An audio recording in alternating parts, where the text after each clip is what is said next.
बच्चों, आपने बहुत सारी चित्र प्रदर्शनी देखी होंगी। आए दिन आप सुंदर-सुंदर चित्र देखते हो। आजकल तो टीवी पर भी बहुत सुंदर चित्र दिखाए जाते हैं। तो उन चित्रों को देखकर आपके मन में विभिन्न जिज्ञासाएँ होती होंगी और कभी-कभी तो उन चित्रों में इतनी गहरी बात होती है, जो हम लिख कर या बोल कर नहीं बता सकते, जितनी ज़्यादा उस चित्र की गंभीरता होती है। तो आज मैं एक उसी ऐसे ही चित्र पर आधारित कहानी आपके लिए लेकर आई हूँ। हुआ क्या है कि एक चित्र है, जिसे देखकर एक बच्चा परेशान हो जाता है और जब उस चित्र की बात अपने घर में बताता है, तो सभी लोग उस चित्र की बात सुनकर दंग रह जाते हैं। तो आप देखिए कि क्या है ये चित्र की कहानी। तो शीर्षक है कहानी का चित्र। अब उस चित्र में क्या-क्या है, आप भी देखिए। आओ बच्चों, चलो मैंने गरमा-गरम खाना लगा दिया है, फटाफट आ जाओ। कला ने कई बार बच्चों को आवाज़ दी, लेकिन कविता और काव्य दोनों ही अपने कमरे में से नहीं निकले। स्कूल से आकर दौड़कर माँ से लिपट जाने वाले बच्चे आज बहुत ही शांत थे। कला ने पुनः एक बार पुकारा, कविता, काव्य, आओ, जल्दी आओ। माँ मुझे भूख नहीं, काव्य ने इनकार किया। क्यों, स्कूल में क्या खाया जो भूख नहीं है, माँ ने प्रश्न किया। मेरा मूड नहीं, कविता ने भी धीरे से कहा। कला को अटपटा सा लगा। वह बच्चों के कमरे में गई तो देखा बैग इधर उधर पड़े हैं और बच्चे बेड पर लेटे थे चुपचाप। क्या हुआ तुम दोनों को, कला ने उनके पास बैठते हुए कहा। इसी से पूछो, पता नहीं क्यों बात नहीं कर रही है, काव्य ने बड़ी बहन की ओर इशारा करते हुए कहा। कविता, क्या हुआ बेटे, मेरी गुड़िया को, मेरी प्यारी बेटी को क्या बात है। पांचवी कक्षा में पढ़ने वाली कविता के होंठ कांप रहे थे और आंखें सजल थी। कला भी घबरा गई। उसने प्यार से पूछा, क्या हुआ बेटा। माँ, छोटे छोटे बच्चों की माँ को भगवान ने अपने पास नहीं बुलाना चाहिए। हुआ क्या लाडो, पहले आप बताओ, ऐसा क्यों होता है।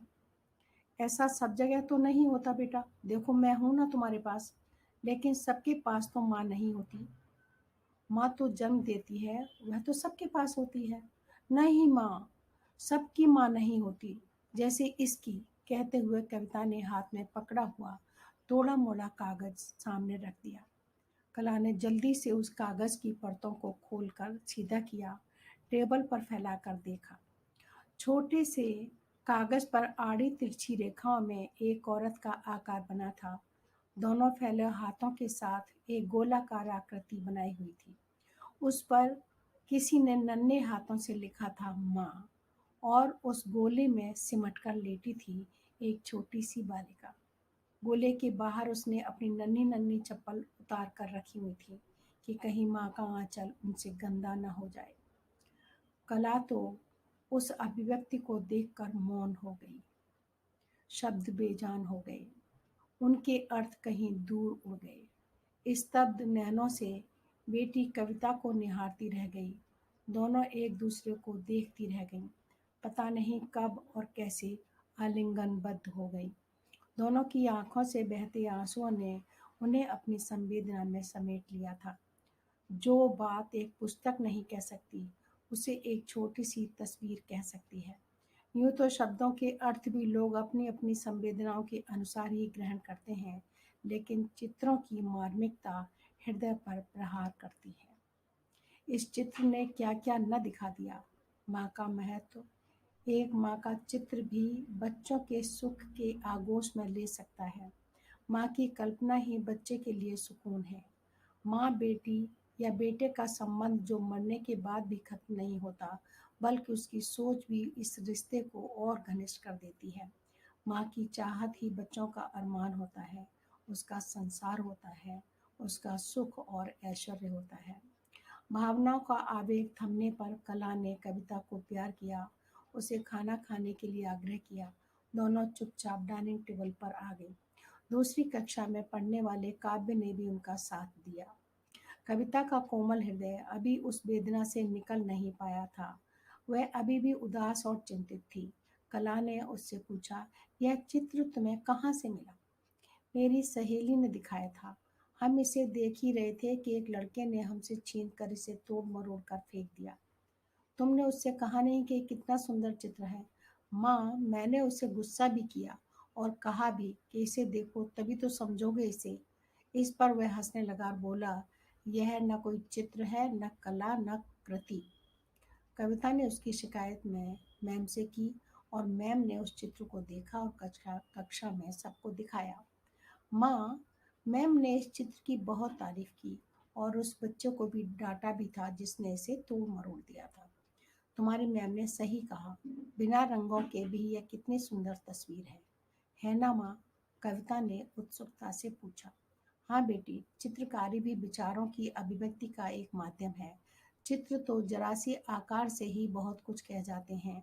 आपने बापू का चश्मा और जरा सी रेखाओं से बने गणेश जी भी देखे होंगे, कितने अच्छे लगते हैं और यह भाव भी अभिव्यक्त कर देते हैं। यह चित्र भी अनाड़ी हाथों से बना है, लेकिन इसकी अभिव्यक्ति इससे और भी गहरी हो गई है। एक बच्चे के विचार, उसकी आवश्यकता, उसका सुकून, उसकी चाहत, क्या कुछ नहीं है इसमें? एक बच्चे के लिए माँ की चाहत, उसकी गोदी में सुकून की नींद, उसके बिना अकेलापन, उसके प्रति प्रेम, चप्पलों का चित्र के बाहर दिखाना माँ के प्रति प्रेम और संवेदना को और भी बढ़ा देता है।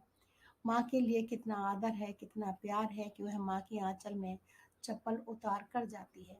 उसमें सोई हुई बालिका इस बात का प्रतीक है कि इससे सुंदर जगह संसार में कोई नहीं है, जहाँ उसे प्यार और सुख, सुकून और शांति, दुलार और सुरक्षा सब कुछ एक साथ मिल सके।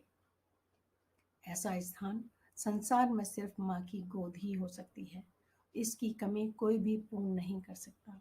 यह चित्र नहीं, एक मार्मिक कहानी है जिसे शब्दों में भी अभिव्यक्त नहीं किया जा सकता, सिर्फ महसूस किया जा सकता है। कला अब भी इस चित्र में डूबी हुई थी। चित्रों के बारे में बताते हुए उसने बच्चों से कहा, चित्रों को रंगीन करके या रंगों का प्रयोग करके उन्हें सुंदर और आकर्षक बनाया जा सकता है, लेकिन जहाँ तक अभिव्यक्ति की बात है, वहाँ पर पेंसिल से बने स्केच भी बहुत आकर्षक और मार्मिक होते हैं। चित्रों में रंग भी अलग अलग तरीके के प्रयोग किए जाते हैं। कविता ने होकर पूछा। बिल्कुल सही पहचाना तुमने, कला ने कहा। तैलीय रंग, पानी वाले रंग भी अलग अलग अभिव्यक्ति के लिए प्रयोग किए जाते हैं।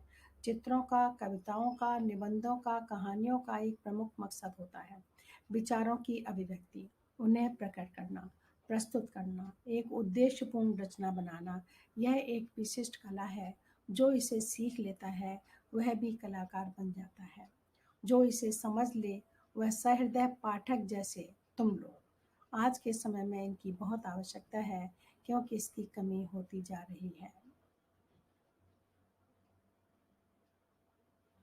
कैसी लगी आपको यह कहानी?